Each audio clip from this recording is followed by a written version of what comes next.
What a privilege na we can learn together, study together with the Word of God. All right, 2 Timothy chapter 4, verse number 11. Salamat na hindi masyadong malakas ang ulan sa atin. Yung ibang lugar, grabe yung baha, no? Ang Tampakan, grabe yung ulan kanina, hapon, but praise the Lord sa atin, at least very minimal lang. Okay? Chapter 4, verse 11. 2 Timothy chapter 4, verse 11.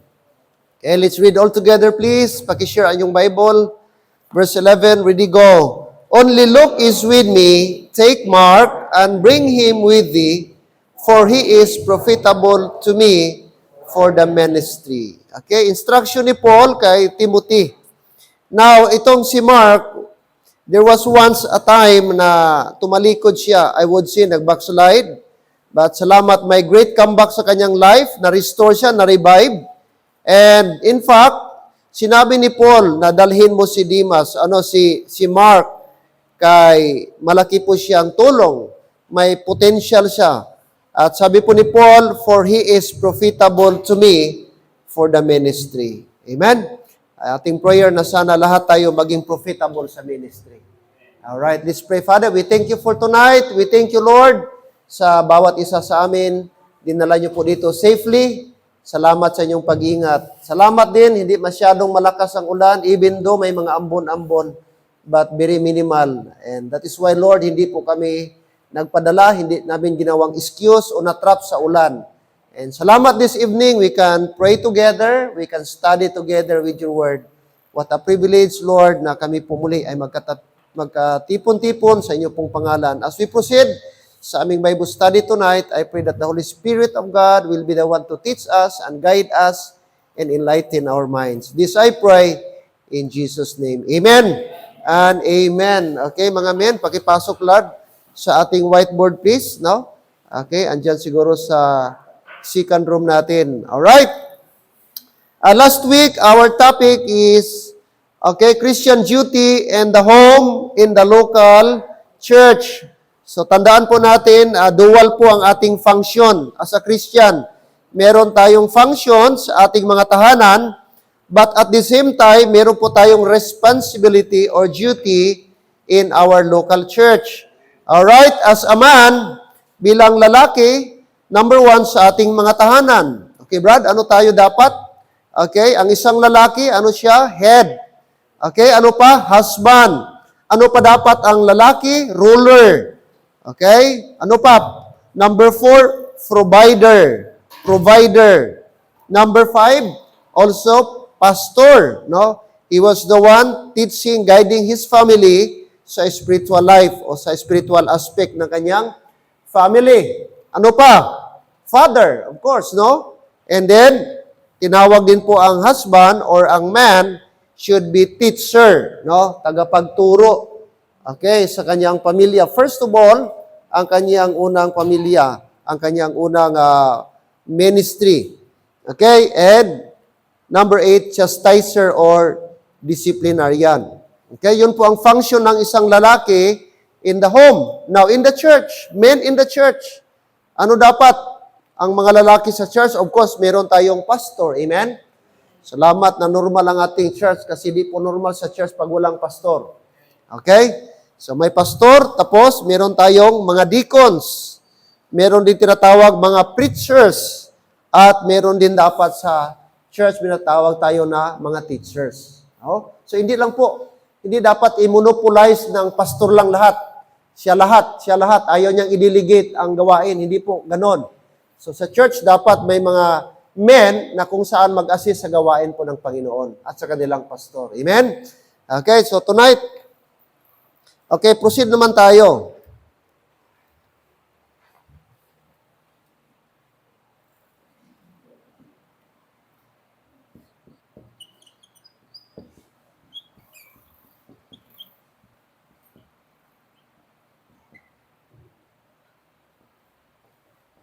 Christian duty, okay, in the home, okay, and in the church. So, meron tayong duty as a Christian. Okay, tapos na tayo sa man. Okay. Alright. So ano naman ang mga babae? Okay, mga nanay po ito. Okay, let's open our Bible in the book of 1 Peter chapter 3. 1 Peter chapter 3, please. Anong sabi ni Apostle Peter? Chapter 3, 1 Peter chapter 3. Alright. 1 Peter chapter number 3. Verse number 1, likewise, ye wives, be in subjection to your own husbands, that if any obey not the word, they also may without the word be won by the conversation of the wives. Verse 2, while they behold your chaste conversation, coupled with fear. Okay. Tandaan po natin. Verse number 3, whose adorning, let it not be that outward adorning of plating the hair and of wearing of gold, or of putting on of apparel. Verse 4, but let it be the hidden man of the heart, in that which is not corruptible, even the ornament of a meek and quiet spirit, which is in the sight of God of great price. Verse 5, for after this manner, in the old time, the holy women, take note, holy women also, who trusted in God, adorned themselves, being in subjection unto their own husbands. Verse 6, even as Sarah obeyed Abraham, calling him Lord, whose daughters ye are, as long as ye do well, and are not afraid with any amazement. All right. So first of all, sa ating binasa, very full po siya ng instruction. So ano dapat ang isang babae? Number 1, he should be a wife. Amen? He should be a wife. So plano ng Diyos, desire ng Diyos, na bawat babae ay magiging wife. Kasi yun ang plano ng Diyos. Kaya nga, merong Adam, tapos gipartneran siya ni Eve. Kasi ang plano ng Diyos, hindi tayo forever mga babae na maging single. Totoo lang. Although may exception sa Bible, babasahin natin yan later on. Pero primarily, ang gusto ng Diyos na ang bawat babae ay maging wife. Oo, maging wife. Kasi ang desire ng Panginoon Diyos, maging helpmate po siya. At pangalawa, tingnan natin, ano dapat ang karakter ng isang wife? Tingnan niyo po, verse 1. Likewise, ye wives, be in subjection to your own husbands. Una dapat, ano ang karakter ng isang wife?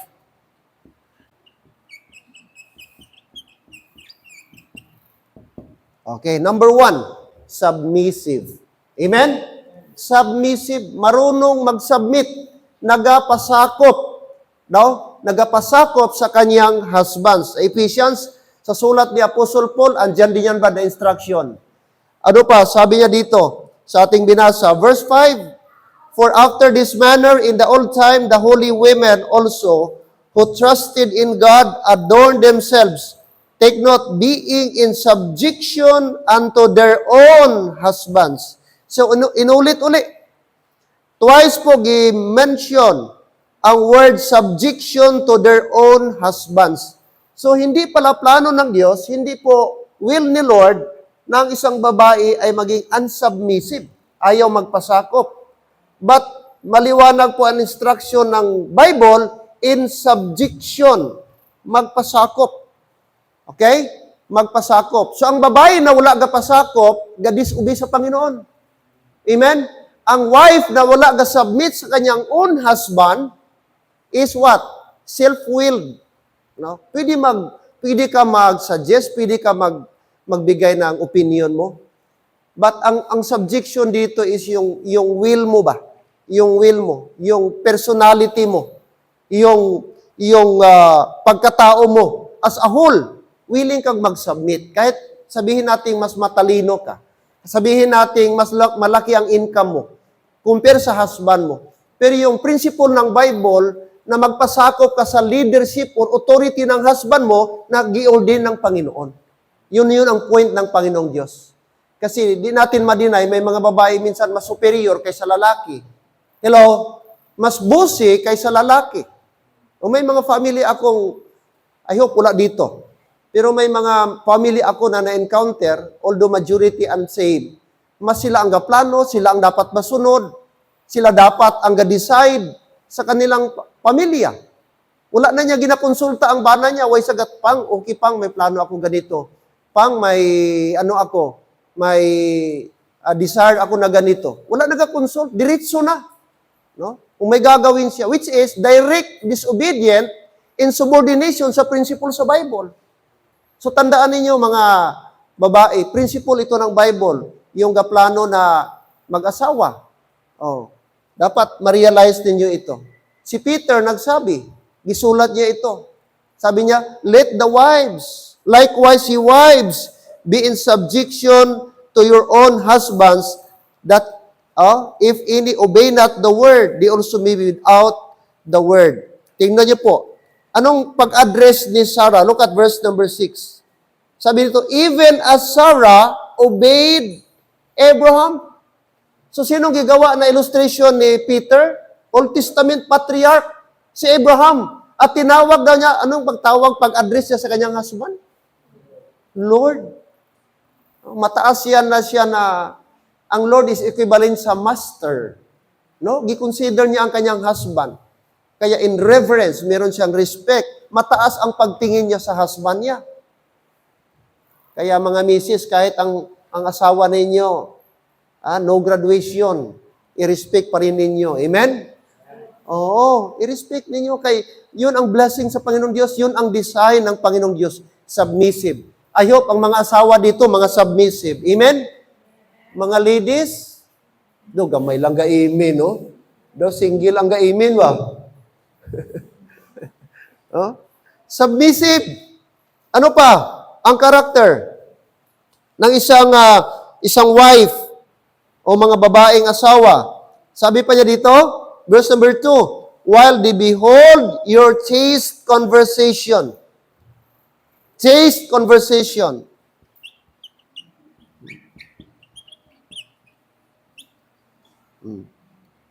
Alright. Yung conversation diyan, hindi po yung conversation na communicate. The word conversation sa Bible, every time makita niyo yung word conversation, that is your manner of life. Yung attitude mo, nag-refer yan sa ano mo, character. Every time makakita kayo word conversation, hindi yan communicate. So, good conversation. Dapat daw ang isang babae, hindi lang siya submissive, but good conversation. No? Ang kanyang buhay, mga kapatid, nag-reflect, ang kanyang faith, nag-reflect sa kanyang character. No? Dapat ang claim mo na Christian, nag-reflect sa character mo. No? Ang Christianity, no? Ang Christ-likeness, dapat makita sa isang babae. Alright. Okay? Good testimony. Dapat good testimony. Ano pa siya? Ano pang sabi dito? Next, while they behold your chaste conversation. And then, ano pa? Coupled with fear. Fearful. Dapat ang isang nanay o isang asawa, isang wife ay may takot. No? May takot sa Diyos, may takot gumawa ng kasalanan. No? Fearful. Fearful. No?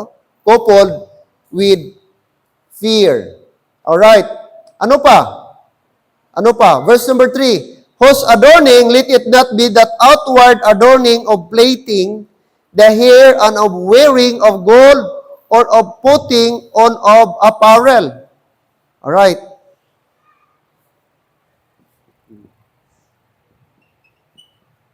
Okay, next. Simple or simplicity. So, gikot naman dito ni Peter kung ano dapat ang isang babae. Ano dapat? Okay? Hindi dapat pala ang isang babae yung too much na mga ornaments, too much accessories ba?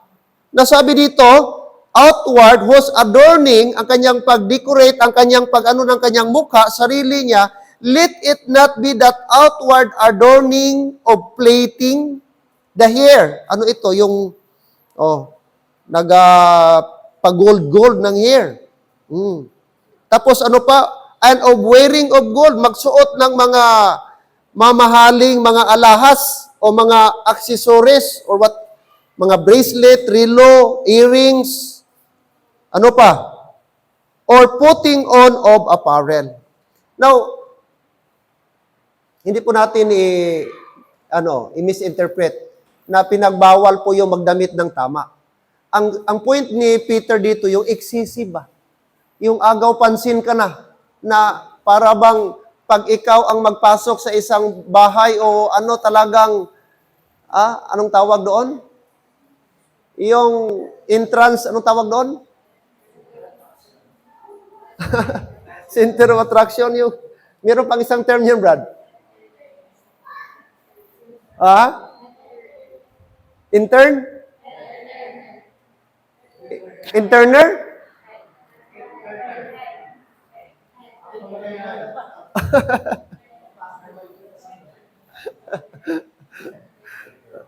Basta muna naman. Na pag talaga nagdaan ka, talagang kuha mo talaga, ikaw talagang, ano ba? No, yung agaw eksida ba? Pag ano pa lang. So, dapat hindi daw ganon. No? Well, ano naman sa Bible? In fact, sa Old Testament, makita mo, ang mga babae talaga, may mga earrings talaga sila.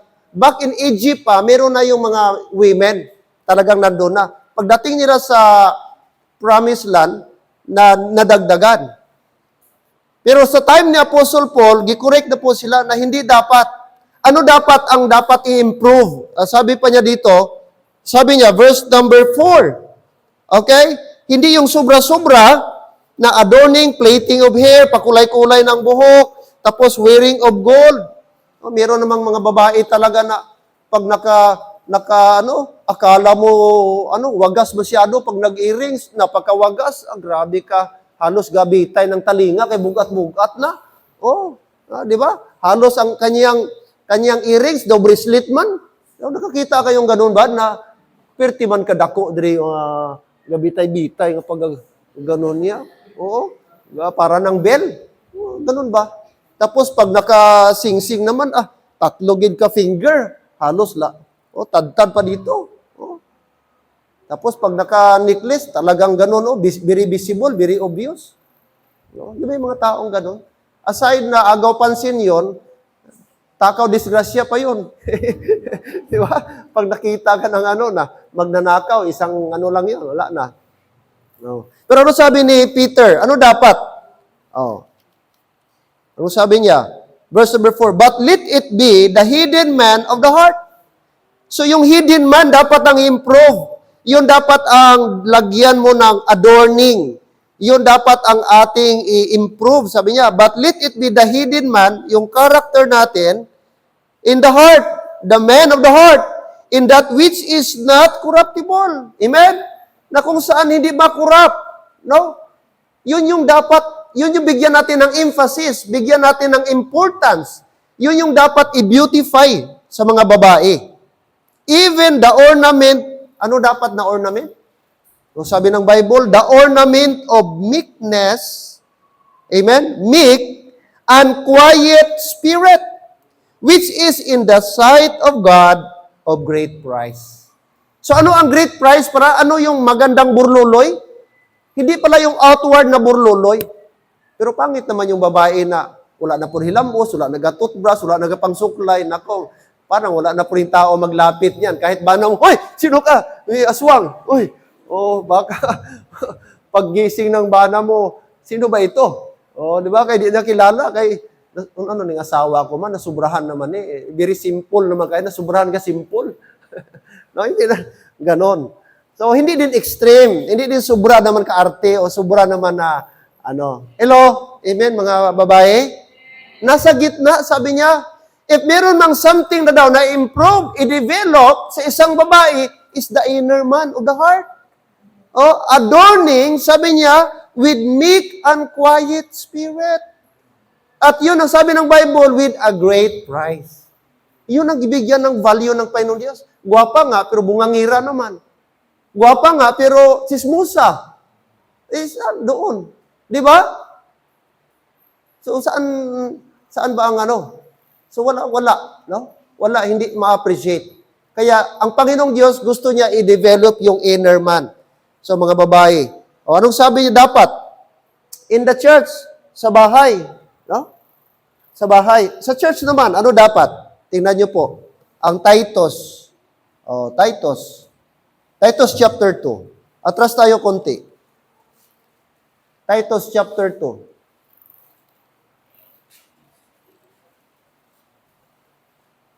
Titus chapter number 2. Okay, verse number 3. Verse number 3. Titus chapter 2, verse number 3. Ready? Go.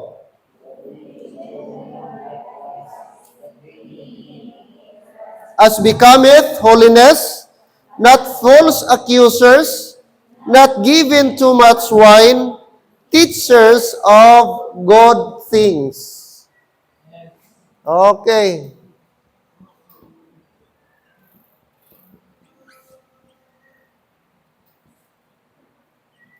Alright. So itong tatlo, o apat, dito ito sa tahanan, karakter ng isang babae. O karakter ng isang babae. Now, sa local church, ano ang function naman ng mga babae? Yung mga married, ha? We're talking married dito. Married women. Alright. Ano sila? Mga teachers of good things. Amen? So, lalo na ito may edad na mga married natin. Mga senior natin. O kahit di senior, basta kay married. Ang sabi ng Panginoong Diyos, ano kayo pala? Mga babae sa church, dapat teachers of good things. Sino yung tuturuan ninyo? Yung mga young ladies. Ano ang ituro? Ano ang ituro? Okay? Sabi ng Bible, ano ang example ng mga babae? Dapat ang aged women. Okay?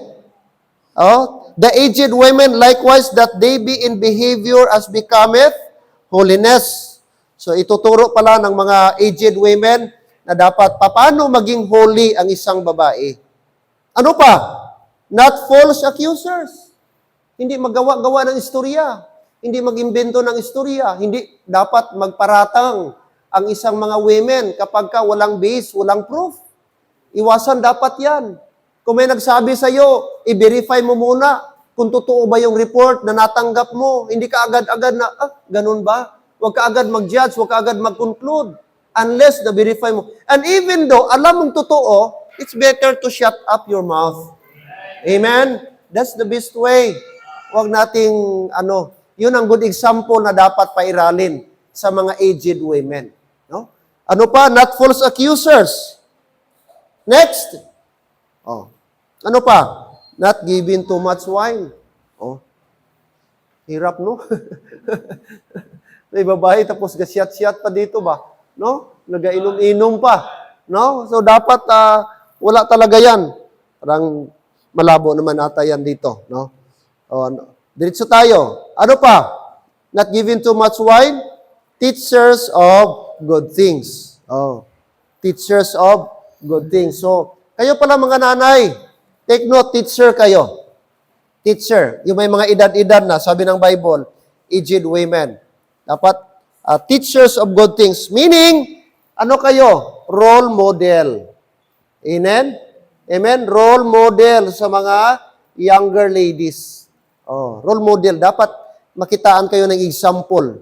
Example ng faithfulness, example ng pag-prayerful, example ng pagiging Bible reader, okay, example ng pagiging soul winner. Yun, no? Napakaganda. Salamat may mga nanay tayo dito, no, nag-involve sa visitation, no, despite sa kanilang edad. Amen. Praise the Lord for that. Ano pa? Okay.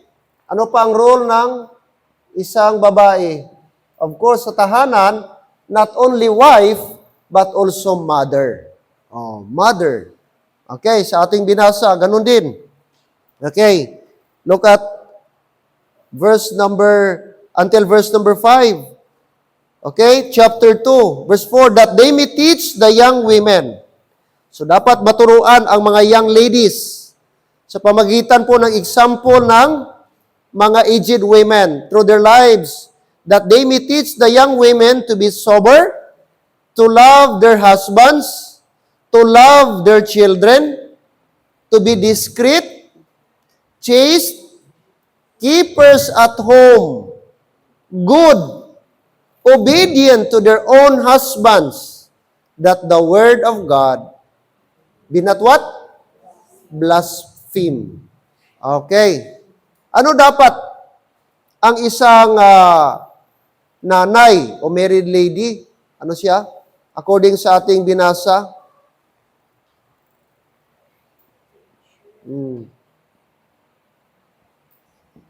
Yun. Keepers at home. Don't you know, mga nanay, ang desire talaga ni Lord na lahat ng mga asawa maging keepers at home lang. Housekeeper. Wala sa Bible na magtrabaho ang asawa. Actually, dili yan God's will. Gusto ang primary role ng babae is keepers at the home. Homebody dapat ang babae. Sa bahay lang talaga siya. Dahil sa ating secular karon na mundo, ang babae gatrabaho na. Pero i-base mo sa biblical principle, that is against the law, against the Bible principle. Kasi ang primary na plano ng Diyos, ang mga babae, keepers at home lang. Oh, sino ang mag-keep?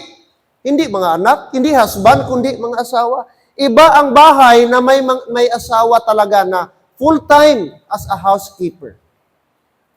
Minsan, inaisip ng babae, parang bored masyado ang role as housekeeper. Don't you know na yun ang plano ng Diyos? Don't you know, mga kapatid, na mag-glorify si Lord? You know what? Maraming disadvantage kung nagtrabaho ang babae. Una, ang kanyang responsibility sa bahay ma-neglect. Magsabi ka, Pastor, gauwi man ako, may time ako sa family. Pero kulang pa rin yan. Yung oras mo na 8 hours every day, in fact, sometimes overtime pa. Wala na yun, malaking bagay na yun sa family mo. Pangalawa, expose ka sa labas. Expose ka sa mga tao. Harassment, office mate mo, co-worker mo. Expose ka sa labas, pag-uwi mo, pagpunta mo ng workplace mo, expose ka sa danger. That's why maraming disadvantage. Kapag ka ang isang babae, isang nanay, working mother, compare sa housekeeper. Kaya ang plano ng Diyos, keepers at home. Sino ang i-keep niya? Husband niya, ang kanyang mga anak, at yung mga routine niya as a nanay. Tingnan niyo ang virtuous woman. Amen? Pastor, naganegosyo siya. Yes. Pero ano yun? Home base. Home base yun na negosyo. Naga-merchandise siya. Kaya mas advisable yung work at home. Yung work at home, mas maganda yun na trabaho kaysa yung talagang gapunta ka ng office. Kasi yung work at home, malaking andyan ka, makita ka ng mga anak mo, mamonitor ka. Keepers.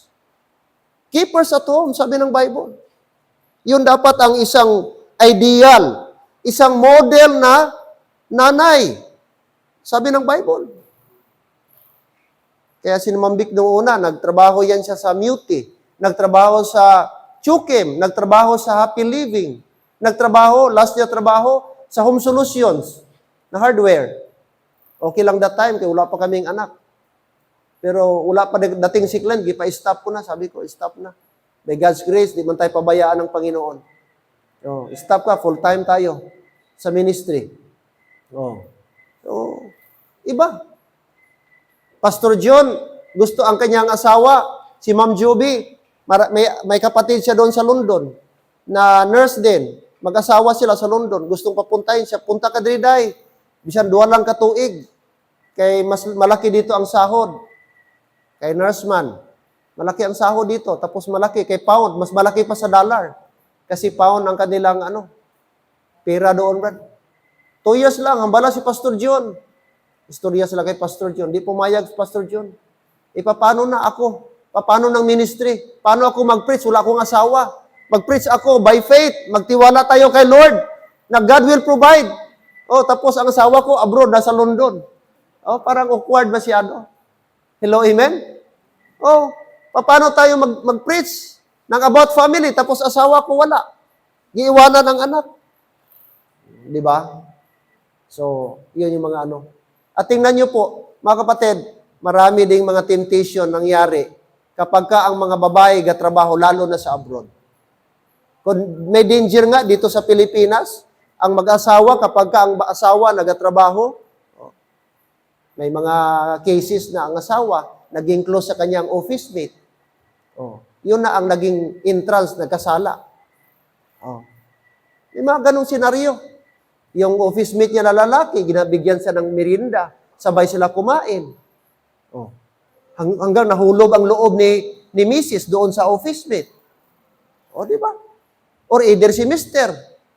Kaya wala si Mrs. lagi. Mga ganong senaryo. Reality po yan, mga kapatid. Kaya, hindi talaga yan ang God's will ng Panginoong Diyos. Gusto ng Diyos na ang mga babae dapat keepers at home. Si Eve, keepers at home. Si Sarah, keepers at home.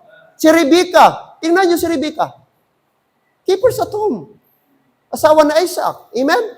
Tingnan Muslim mga babae sa Bible. Back in Old Testament, even prior kay Moses, mga patriarch, ang kanilang total submission, ang kanilang function as a wife, nandun po, mga kapatid. Okay? Hello, amen? Sabi niya, to be discreet. Ano dapat? Anong discreet? Anong discreet?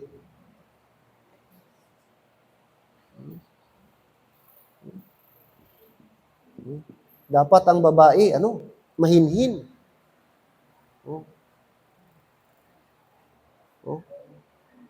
Tapos, ano pa? Ano pa siya? Chaste. Chaste. Chaste. Malinis. Pag sinabi mong chaste, malinis.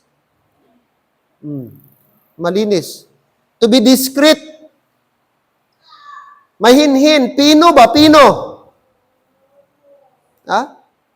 Hindi yung magaspang ang aksyon. Pag sinabi mong discreet, pag magtawa, simple lang. Hindi, gawas ng ngala-ngala. Tapos, pag nagtawa, agaw atensyon, tanan ng tao, balikid. Grabe. Di ba? Pag room, talagang ikaw yung, pag nagtawa ka, pag nakatawa, wagas na wagas. Wala kang pakialam kung sino. Hindi ganun. Ang Christian na babae. Amen? Discreet.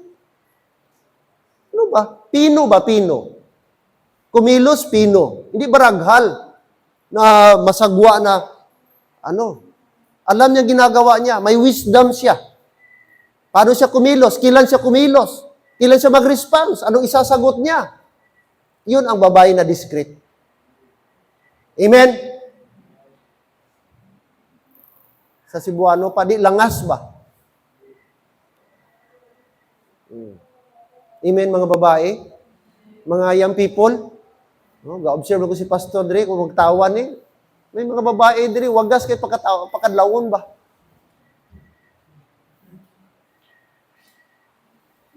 Kamu mga lalaki, padilagan nyo ng mga babae. Amen? Ben? Kilben? No. Chaste. Keepers at home. Ano pa? Obedient to their own husbands. Masunurin sa kanilang husbands. Yan po. Mothers. Mother dapat. Okay? Ang, keepers at home. Meaning, ano pa? 1 Timothy chapter 5. 1 Timothy chapter 5. And then we will close na. 5:14. 2 Timothy 5. 1 Timothy chapter 5. 1 Timothy chapter 5.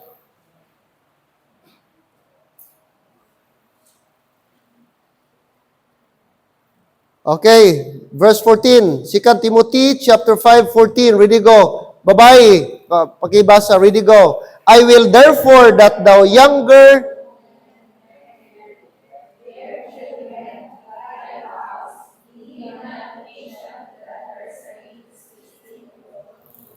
Oh.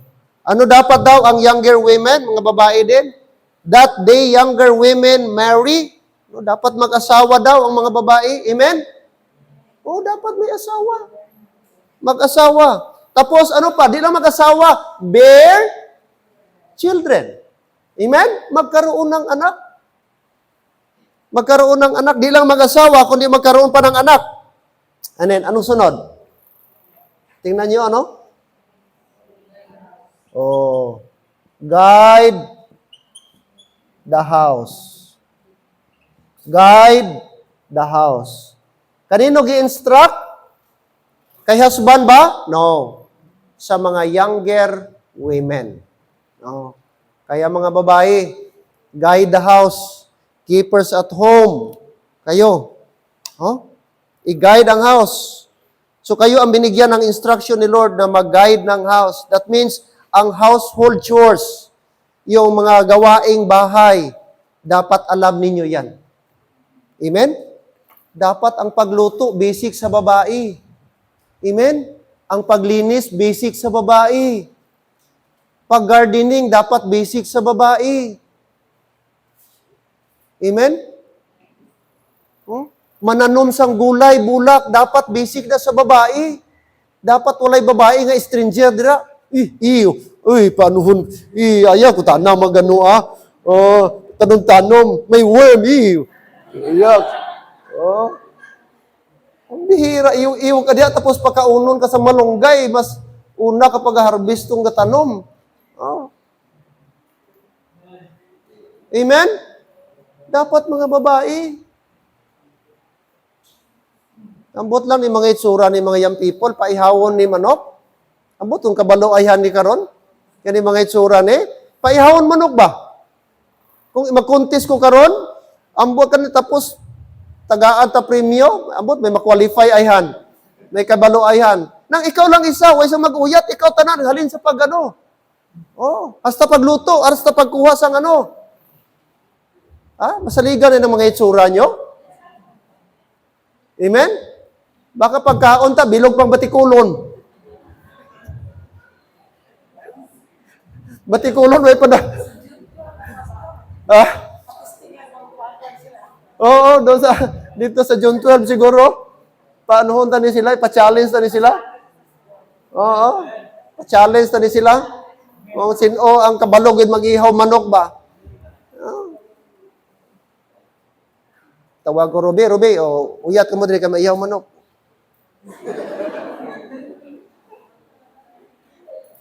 Hadlok makita sang ako gabirada tapos ano? Guide the house, amen? Dapat babae.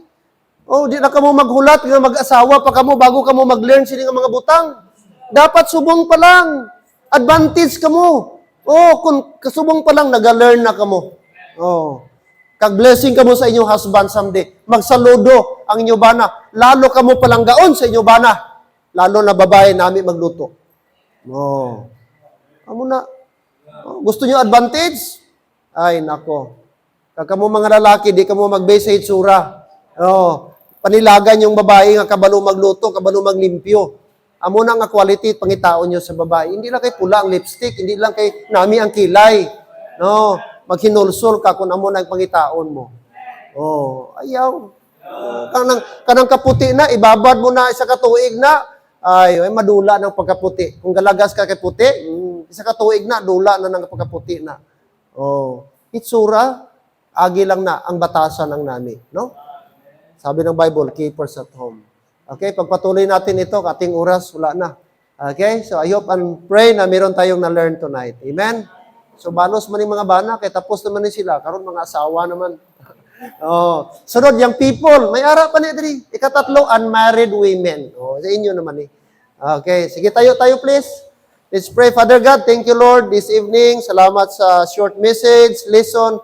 I hope and pray may na-learn kami Lord tonight about sa aming responsibility, lalo na sa mga nanay namin, help them maging submissive, maging good testimony, fearful, and simple Panginoon, na hindi man mamahalin na aming damit, at least Panginoong Diyos, na kami po ang aming i-develop yung inner man po namin. And help them, maging keepers at home. Di maiwasan, Panginoon, may mga nanay kami dito nagatrabaho. But I hope and pray na despite sa kanilang trabaho sa labas, di nila maneglect ang kanilang duty as keepers at home. Maraming salamat, Father. We thank you. We love you. In Jesus' name we pray. Amen and amen. Sir Alden,